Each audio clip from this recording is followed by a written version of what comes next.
बड'लेण्ड इंखं टेलिभिजनाव आसाम आयेन आफाद जथुमनि लाइभ 12 जुलाइनिफ्राय आसाम आयेन आफादनि रां बावजा जथुम्मा फैगौ आगस्ट दाननि 13 अक्ट'हालागै जथुमनो लानाय आसाम आयेन आफादनि गासै हाबाफारिखौ बड'लेण्ड इंखं टेलिभिजना लाइभ फोसावगोन। मुंख'नो गोनांदि बड'लेण्ड इंखं टेलिभिजनखौ केबल लोगोसे इउटिउबआव आरो गुबुन गुबुन बिजोङाव टेलिकास्ट खालामनाय जायो। बड'लेण्ड इंखं टेलिभिजनाव आसाम आयेन आफाद जथुमनि लाइभ 12 जुलाइनिफ्राय आसाम आयेन आफादनि रांबावजा जथुम्मा फैगौ आगस्ट दाननि 13 अक्ट'हालागै जथुमनो लानाय आसाम आयेन आफादनि गासै हाबाफारिखौ बड'लेण्ड इंखं टेलिभिजना लाइभ फोसावगोन। मुंख'नो गोनांदि बड'लेण्ड इंखं टेलिभिजनखौ केबल लोगोसे इउटिउब आरो गुबुन गुबुन बिजोङाव टेलिकास्ट खालामनाय जायो। खुलुमबाय, बड'लेण्ड इंखं टेलिभिजन स्टुडिअ'आव आं उपमारानि दैमारि। दिनैनि गाहाय रादाबाव दं। बिटिसिआ आरोबाव सानै मावफुं सोद्रोमा मोनबाय। आब्दुल काकेलनि दाबि मस्जिदनि 500 मिटार जानथायाव अमा बेदर फाननायखौ बन्द खालामनांगौ। खौरांगिरिनि फिसाफोरनो राङारि अनसुंथाइ होनो सोरखारा सानदों। आसामाव दासिम 1,40,000 बांलादेशीफोरखौ सिनायथिबाय, बेनिनो 30,000खौ दैथायहरफिनबाय। चिरां जिल्लानि बिजनी उलुबारी PWD लामानि हालोदा जोबोद गाज्रि। रायजो सोरखार आरो बिटिसि खुंथाया गोहैलो खालामदों होननानै रायजो राजानि अजद। बिजनी 31 नं राजा लामायाव डिजेल टेंकार हमदों। मिरुनि मावफारिया आरो आजिरा मोननाय मावफारियाफोरनि थाखाय मोजां खौरां। दान बान्थायाव 11% DA बांहोनो मिरु सोरखारा फोसावबाय। भारतआव कर'नानि साग्लोबनाया बाङाइ जायैयाव मिरु सोरखारा जिंगा सिदों। सुबुं जानथायखौ बयखौबो मानिहोनो थाखाय रायजो सोरखारखौ गोख्रों बिथोन हरदों। जाथोसे अखाजोंनो क'क्राझार नोगोरनि रुपनाथ ब्रह्म लामा आरो जोहोलाव दैमारि लामायाव दैबाना। काजिरङायाव 7 सुरां सिखारि हमदों। पाकिस्तानाव थिउरियानि गाग्लोबनायाव 6 चाइनिज नोगोरारिनि जिउ खहा। दानिया आबुं रादाब।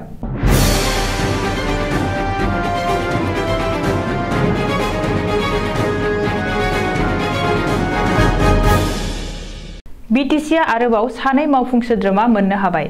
बेजों लोगोसेनो प्रमद बर'नि केबिनेटआव आरोबाव सानै मावफुं सोद्रोमाया गोदानै जायगा मोनबाय। प्रमद बर' दैदेननाय UPPL, BJP आरो GSPनि जथायारि बिटिसि सोरखार प्रप'जेल हरनाय बादिनो आरोबाव सानै MCLAखौ बिटिसि मावफुं सोद्रोमा महरै थिसननो आरो समायखिरा लाहोनो थाखाय रायजो बेंगिरि प्रफेसार जगदीश मुखिया बिथोन हरदों।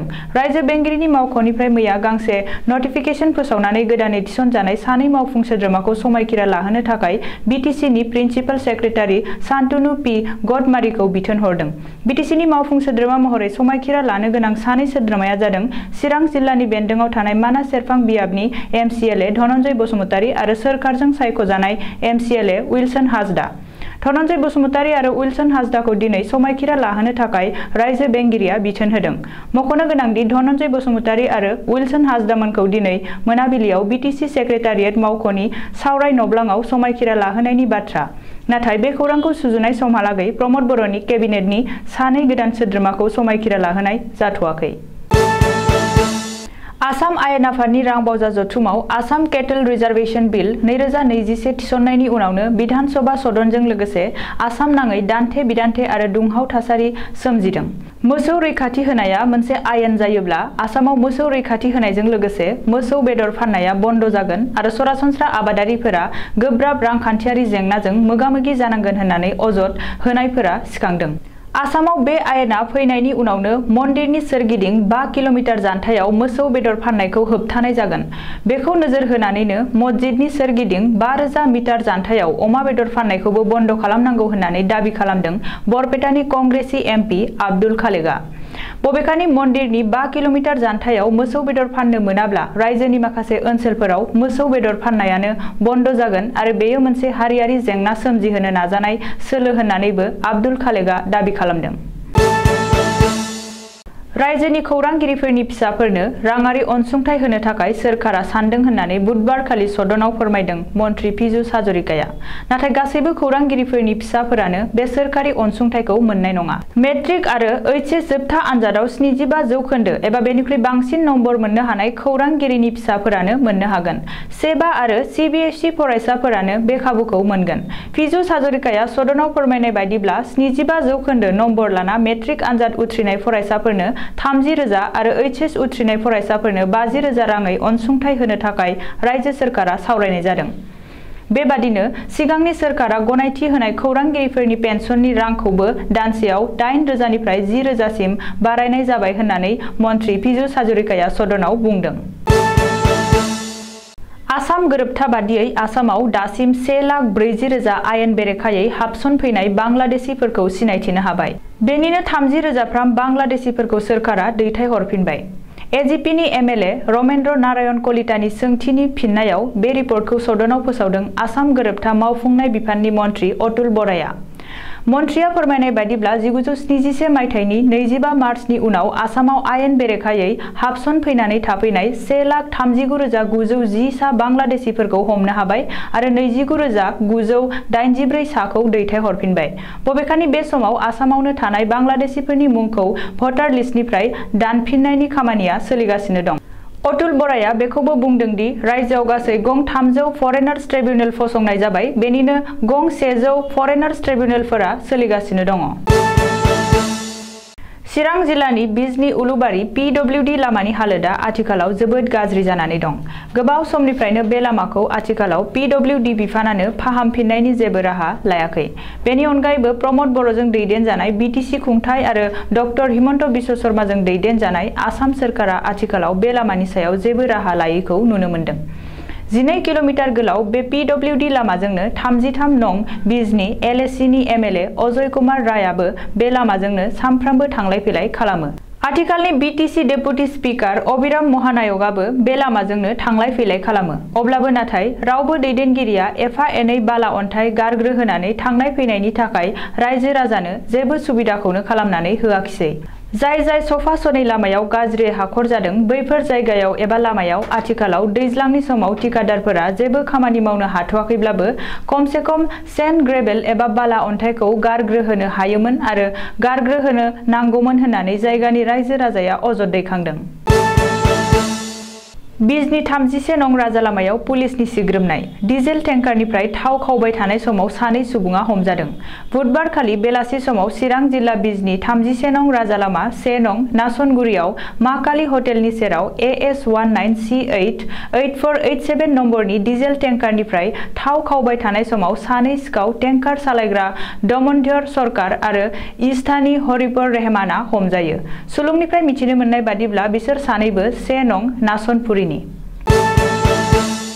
मिरु सोरखारनि सिङाव खामानि मावनाय मावफारिया आरो आजिरा मोननाय मावफारिया मोननि थाखाय मोनसे गाहाम रादाब। बुधबारखालि मिरुनि मन्त्रि अनुराग ठाकुरा फोसावदों दि सोलिफु बोसोर 2021 जुलाइ दाननि 1 अक्ट'निफ्राय गासै मिरु सोरखारनि मावफारिया आरो आजिरा मोननाय मावफारिया मोननो 11% DA बांहोनाय जाबाय। मिरुनि मन्त्रि अनुराग ठाकुरा मिथिहोबावदों दि आथिखालाव सिगांनि 17% DA खौ लाफानानै गासै 28% DA जाहैसिगोन। नाथाय मिरु सोरखारा जेबो एरियार बिल होनाय नङा। मख'नो गोनां दि थांनाय 2020 नि 1 एप्रिलनिफ्रायनो 18 दानहालागै कर'नानि थाखाय गोबाव सम लकडाउन होनांनायनि जाहोनाव मिरु सोरखारजों लोगोसे भारतनि मोनसेबो रायजो सोरखारा मावफारिया मोननो DA खौ होनाय जायाखैमोन। सरासनस्रायै मोनफ्रोमबो 6 दानाव मावफारिया मोननि दान बान्थाखौ बांहोनो थाखाय सोरखारा DA फोसावनाय जायो। नाथाय थांनाय बोसोरसे खावसे समाव गासै 3 DA खौ मावफारिया मोनहा मोननो हायाखैसै।